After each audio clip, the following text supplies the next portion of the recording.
Bismillahirrahmanirrahim. Alhamdulillah wassalatu wassalam ala Rasulillah wa ala alihi washabihi ajmain.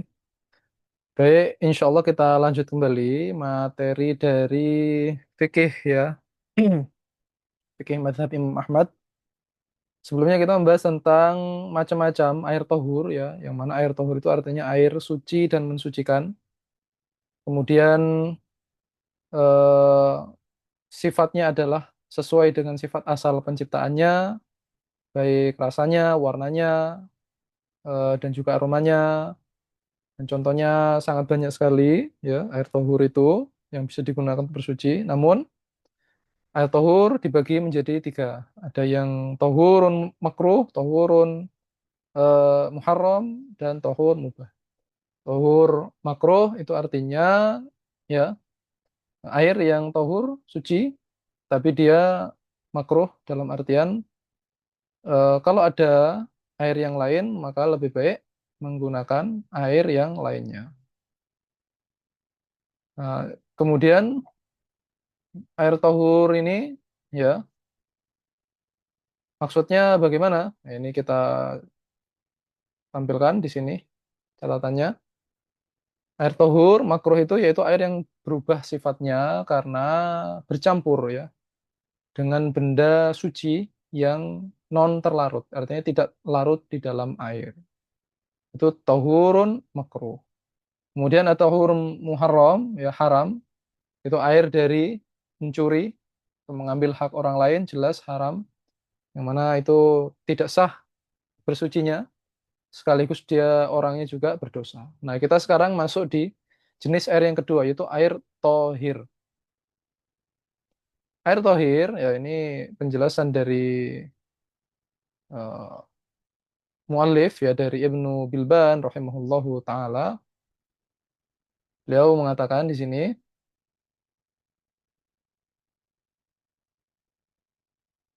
wasani, ya asani, jenis air yang kedua adalah tohirun. Air yang tohir. Apa air yang tohir itu?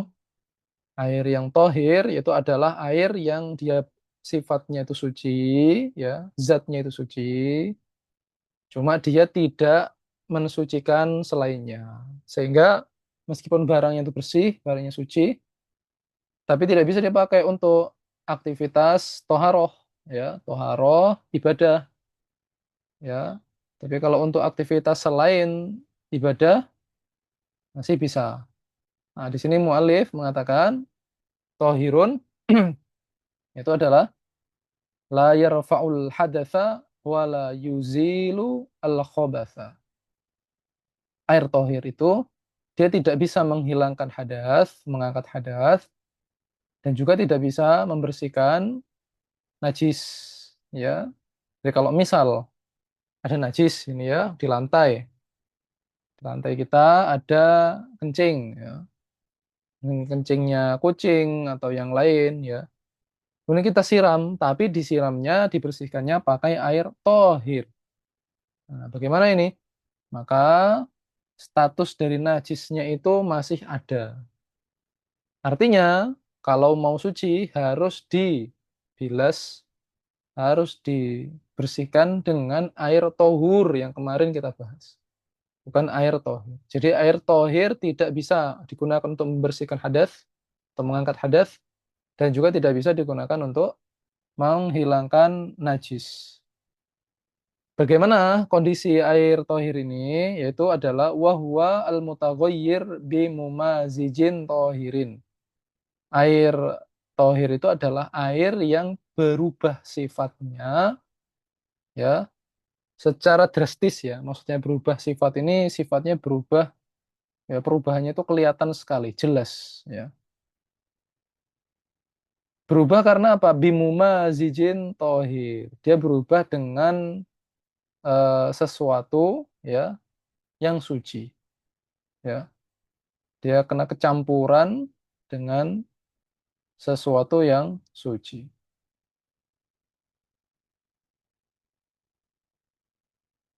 Nah, di sini kita sebutkan nih tohurun makro yaitu air yang sifatnya berubah ya bercampur. Nah, ini air yang sifatnya berubah drastis ya sehingga dia tidak lagi disebut air. Jadi kalau perubahannya banyak, sehingga dia tidak lagi disebut air, tapi disebut dengan selain nama air, itu menunjukkan bahwa perubahannya drastis, sehingga orang tidak lagi mengenali sebagai air. Ya, tapi kalau perubahannya ringan, perubahannya sedikit, jadi ketika ditunjukkan kepada orang itu masih menyebut itu air, ya, maka tidak ada masalah. Artinya airnya tetap tohur, bukan tohir. Adapun air tohir yang kita bahas itu adalah apabila airnya berubah drastis. Perubahannya itu banyak sehingga dia disebut dengan nama selain air. Kenapa sebabnya? Karena dia bercampur dengan benda suci yang mumazid, yang terlarut di dalam air. Jadi kalau ada benda suci masuk ke dalam air, bendanya itu larut, ya tidak bisa disaring lagi. Mana airnya, mana benda yang terlarut tadi. Nah, itu berarti ya, air itu apa? Berubah menjadi tohir. Contohnya apa? Seperti contoh benda suci yang terlarut. Nah, ini misal ada madu, ya tepung, susu, dan seterusnya. Maka benda-benda suci ini dia dimasukkan dalam air pasti terlarut, ya. Selain itu dia akan merubah sifat dari air itu sendiri, ya. Maka bagaimana status airnya? Maka airnya disebut air tohir, ya. Jika perubahannya banyak, gara-gara kemasukan barang-barang seperti ini, sehingga orang tidak lagi menyebutnya air, kalau misal kecampuran susu, ya orangnya nyebut susu atau air susu, ya bukan disebut air lagi, ya berarti itu statusnya air yang tohir. Tidak bisa lagi susu atau air susu ini digunakan untuk berwudu dan yang lain sebagainya, ya. Demikian tepung, misal tepung kemasukan, dimasukkan ke dalam air, kemudian orang tidak lagi mengenali itu sebagai air, tapi disebut air tepung, atau mungkin adonan, atau apa.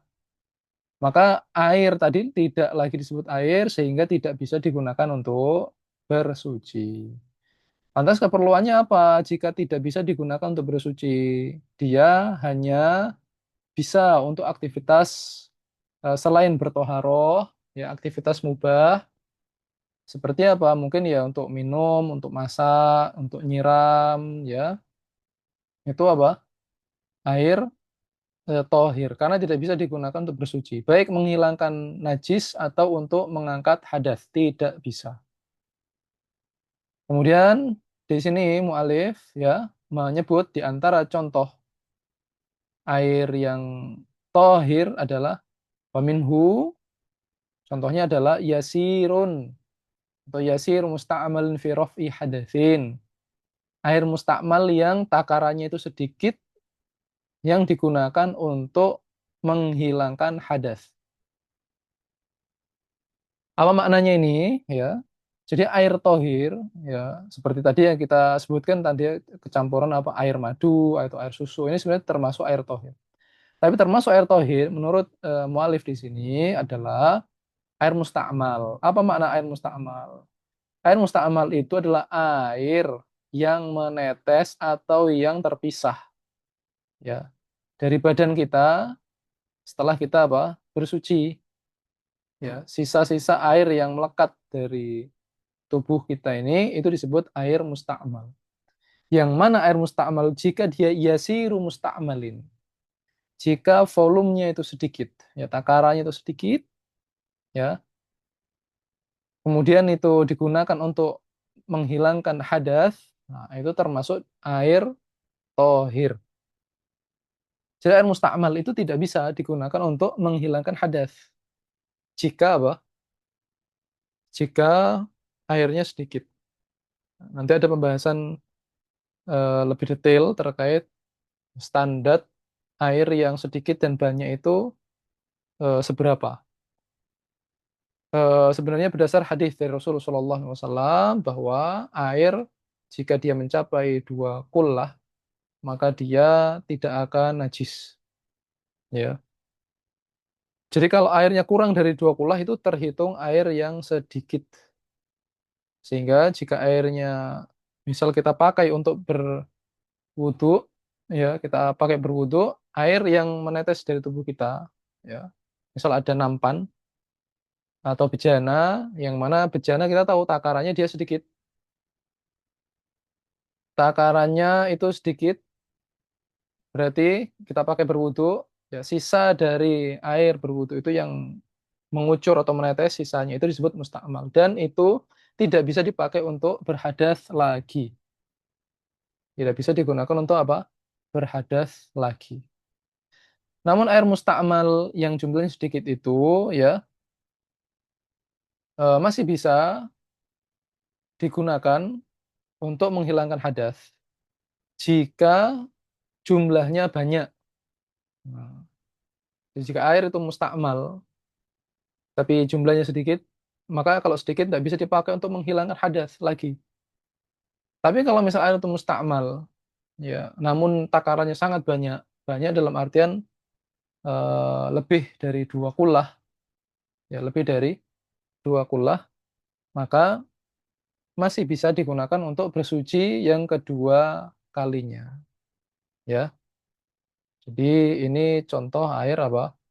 Mustakmal. Eh, Kemudian yang kedua adalah asalis kata beliau najisun. Yang ketiga itu adalah air najis. Ya harum istimaluhu mutlaqan, yang mana dia haram digunakan secara mutlak, ya, keseluruhan. Mau untuk bersuci ibadah dia tidak boleh, untuk aktivitas mubah juga tidak boleh, namanya juga najis. Air najis tidak boleh diminum, air najis tidak boleh dipakai untuk mandi-mandi, untuk bersih-bersih, tidak boleh. Apalagi air najis digunakan untuk bersuci, untuk toharoh, untuk wudhu, dan yang lain sebagainya. Jadi tidak bisa digunakan untuk apa? Eh, Aktivitas apapun secara mutlak. Ya. Nah ini air najis. Sehingga jika digunakan, bagaimana ini? Jika tetap digunakan, maka wajib dicuci lagi. Artinya misal ada baju kena najis, kena ompol, kencing, dibersihkan dengan air najis juga, maka itu tidak mensucikan. Ya, justru itu menambah apa? Menambah najisnya. Maka yang benar itu dibersihkan dengan air tohur yang sebelumnya kita bahas. Wa huwa ma taghayyara bi najasatin fi ghairi mahalli tathhir. Air najis itu maknanya adalah air yang berubah sifatnya dikarenakan kemasukan benda najis, ya, fi ghairi mahalli tathhir, di tempat yang tidak seharusnya dibersihkan. Maksudnya apa? Contoh ghair mahalli tathhir itu contohnya misal bejana air. Bejana air kan asalnya suci. Sehingga dia namanya suci ya tidak perlu disucikan lagi. Airnya itu sudah suci, bejananya suci. Tapi kemudian dia berubah sifat-sifatnya yang sebelumnya kita sebut, mungkin warnanya atau aroma. Berubah kenapa? Karena bercampur benda najis, ya. Bercampur apa? Benda najis. Berubahlah dia, ya. Maka air yang seperti inilah yang disebut sebagai apa? Air najis, ya. Aula fi ghairihi wa huwa yasir, atau air yang berada di, atau air yang bercampur dengan najis fi ghairi mahalli tathhir. Fi ghairihi maksudnya fi ghairi mahalli tathhir artinya di tempat yang tidak seharusnya dibersihkan, seperti tadi contohnya ya. Nampannya bersih ya. Kemudian ada najis ya bercampur di sana. Sedangkan nampan atau bejana ya, bejana. Sedangkan bejana itu tentunya kadar airnya sedikit. Wahwa yasirun, sedangkan jumlah airnya itu sedikit. Artinya kalau misalkan ada bejana tadi, bejana kita tahu takarannya tidak sampai 2 kula, sedikit ya. kemudian sudah sedikit kecampuran benda najis, ya, maka otomatis dia dianggap sebagai air yang najis. Meskipun, ya, meskipun tidak ada perubahan pada sifat-sifatnya. Jadi jika airnya itu sedikit, kemudian kemasukan benda najis, ya, meskipun tidak ada perubahan pada sifat-sifat airnya, maka tetap dihukumi air najis. Ya, karena sudah apa? Kecampur benda najis. Namun jika airnya banyak, airnya banyak, kemudian kecampuran najis, ya, campuran najis, maka barulah dilihat-lihat. Kalau air yang banyak itu berubah sifatnya gara-gara najis tadi, maka dihukumi air najis. Tapi jika misalkan air yang banyak tadi tidak ada perubahan, meskipun kecampur benda najis, maka status airnya dihukumi tohur. Ya, moga-moga jelas. Contoh air yang banyak itu bagaimana ya? Misal di kolam. Kolam itu saya kira takaran kolam itu lebih dari 2 kula. Ketika masukkan najis, misal ada orang pipis di sana, atau ada kemasukan bangkai, misal. Selama air kolam tadi itu tidak ada perubahan, ya, pada sifat-sifatnya, maka tetap dihukumi air suci mensucikan atau tohur. Namun jika air yang jumlahnya banyak, seperti kolam tadi, kemudian berubah gara-gara najis, misalnya dikencingi, ya, tapi yang kencing orang satu kampung, ya, jadi banyak, ya, kencing di sana semua, ya, otomatis dihukumi apa? Air najis, ya, maka tidak sah digunakan untuk bersuci lagi, termasuk sumur, ya, sumber, sumur atau sumber, asalnya tohur, ya, kemasukan najis asal sedikit tidak ada masalah. Tapi kalau sampai banyak sehingga merubah sifat dari air itu, ya, maka tidak bisa digunakan untuk apa? Bersuci, ya, meskipun itu sumur atau sumber, ya. Misal ini contoh di rumah kita ngebor, ya, sumur bor, tapi posisinya dekat dengan septic tank. Nah, ini pertanyaan, ya, ada masalah seperti itu. Kita ngebor, ya, kemudian airnya itu ternyata dari segi aroma, kemudian warna mungkin, ya, ternyata berubah tidak seperti air sumur pada umumnya. Setelah kita perhatikan, ternyata perubahan itu disebabkan karena dekatnya posisi dengan septic tank. Sebenarnya kita tahu yang namanya septic tank itu tempat buangan najis. Maka bagaimana ini? Nah, yang seperti ini saran saya dihindari, ya. Kalau bisa ngebor, pakailah air bor yang lain. Kalau misalkan tidak bisa, misal kita sewa rumah, kontrak, dan posisinya airnya sudah seperti itu, coba mungkin cari sumber air yang lain, dalam arti mungkin ada PDAM atau yang lain, ya. Intinya bagaimana kita berupaya sebisa mungkin tidak menggunakan air yang terindikasi najis tadi. Untuk apa? Untuk aktivitas bersuci, mandi, dan yang lain sebagainya. Ya, jadi sekali lagi, jika itu sudah berubah, ya, saran saya, ya dia apa? Dihindari sebisa mungkin. Jika dia mentok, kepepet, ya, tidak ada air PDAM yang bisa menyambungkan, tidak sanggup untuk menggali sumur yang lain. Kemudian dia juga jauh dari sumber mata air, ya, yang bisa dialirkan ke rumahnya. Intinya adalah tidak ada solusi lain.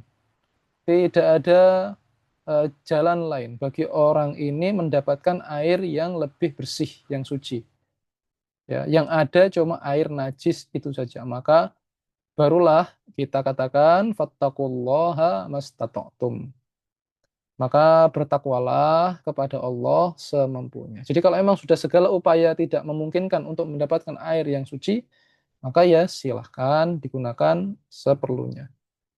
Misalnya tidak ada PDAM, jauh dari lingkungan yang ada sumber mata air. Bahkan dia juga tidak bisa menyaring, atau dia tidak bisa beli air. Dan intinya sudah mentok, maka Itu dalam kondisi darurat. Ini ya keterangan dari air najis, yaitu air yang berubah karena kecampur benda najis ya di tempat yang asalnya suci tadi. Ya, jika airnya sedikit, otomatis dihukumi najis. Jika airnya banyak, maka dilihat-lihat dia ada perubahan atau tidak. Wal jari karokit, kata beliau, air yang mengalir itu seperti air yang menggenang. Maknanya apa? Maknanya statusnya itu sama. Air yang mengalir dan menggenang itu jika dia banyak, ya, tapi kemudian kecampuran najis dan berubah, ya dihukumi najis.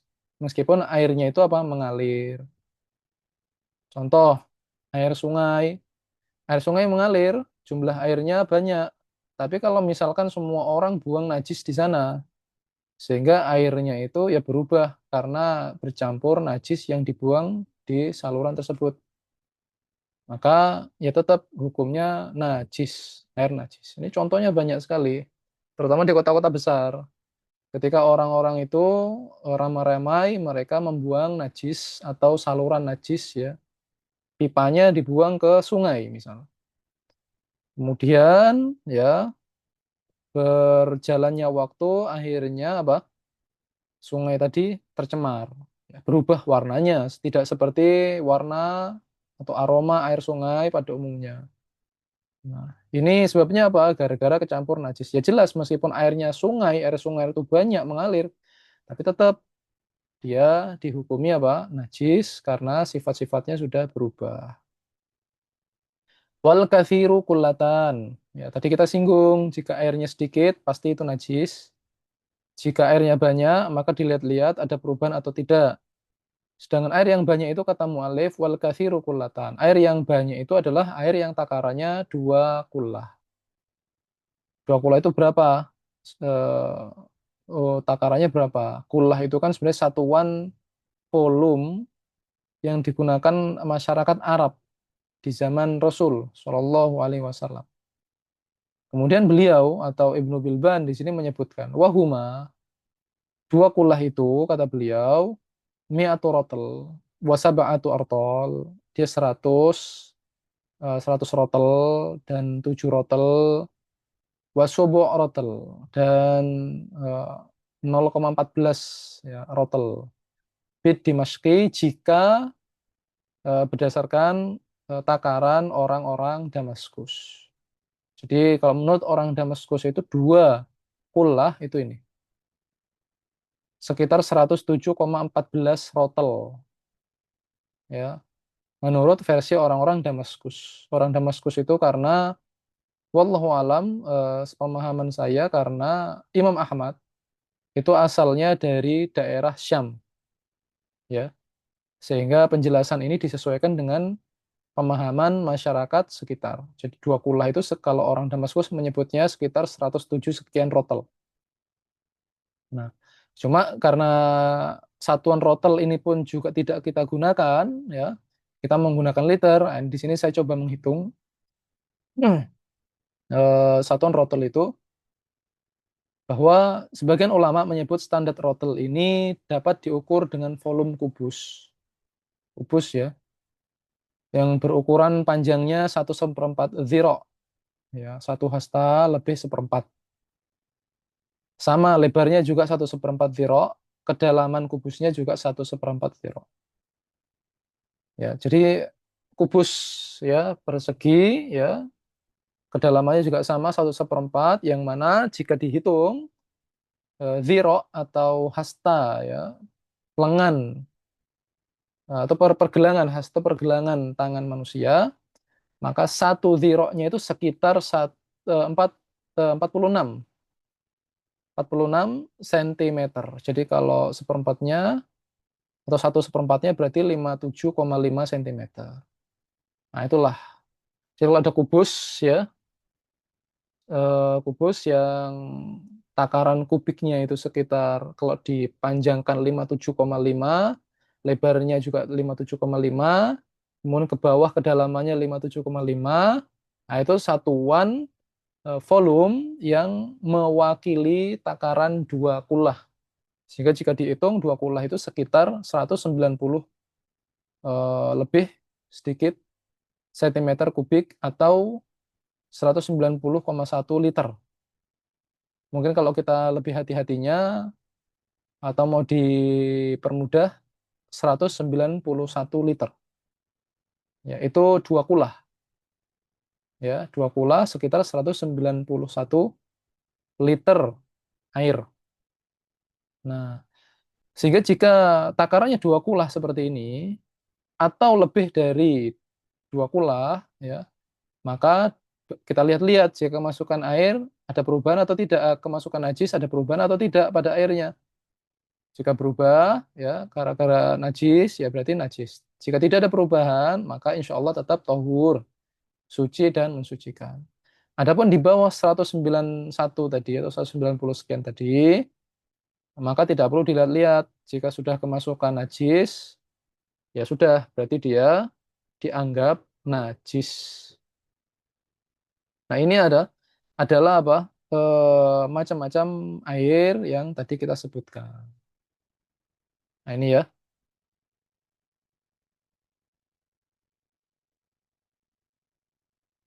Jadi kita sudah mengenal macam-macam air yang bisa digunakan untuk bersuci dan mana air yang tidak bisa digunakan untuk bersuci. Nah, ini air tohir ya dan air apa? Najis tadi. Ini saya tulis di sini ya biar teman-teman bisa melihat. Yang ketiga adalah air najis, yaitu air yang berubah sifatnya karena bercampur najis atau air yang sedikit ya, air yang sedikit yang kecampur najis. Jadi jika sedikit langsung najis, tapi jika banyak maka dilihat-lihat ada perubahan pada sifat atau tidak. Dan takaran air yang banyak dan sedikit tadi sekitar ya, kalau takaran liternya sekitar 191